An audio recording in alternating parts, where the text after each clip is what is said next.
Pemirsa, kebijakan mengkudang kepala daerah ring Bali ngemedalang program Dina Mabasa Bali mejantan mangda dagdag kewentenan ipun.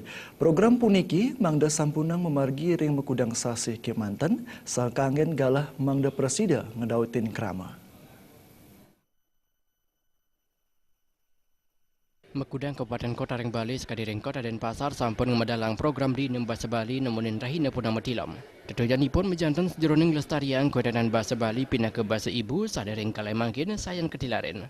Pangurati perempuan Ida Ayu Kondi Santosa Ngaptiang, kebijakan puniki mandanentan amung merupa wacana soal kemargiang ring pengawit sase Kemanten, mawidan nabe sane dados tetujuan ipun nentan presiden kepanggihin. Pemargian di Bahasa Bali mandek kemargiang becik inggian ring lembaga pemerintah wia dendeng sekolah.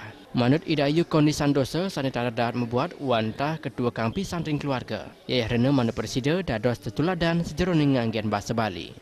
Bahasa daerah itu memang perlu dilestarikan dan sebaiknya kita diutamakan dulu di rumah. Di rumah ini diusahakan kita dengan anak, dengan keluarga itu berbahasa Bali. Artinya dia tidak akan melupakan bahasa itu sendiri. Kadang-kadang ada satu pertanyaan seperti kemarin Presiden Jokowi memberikan satu pertanyaan apakah bisa berbahasa daerah, mereka tidak bisa gitu loh. Nah, jangan sampai seperti itu, pada bahasanya sendiri dia tidak tahu.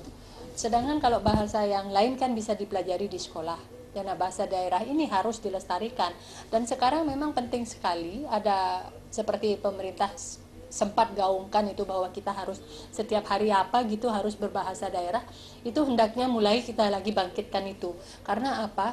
Kita penting sekali biar nanti anak-anak kita, cucu-cucu kita tidak tahu bahasanya sendiri, bahasa daerahnya sendiri, apalagi bahasa Bali ya.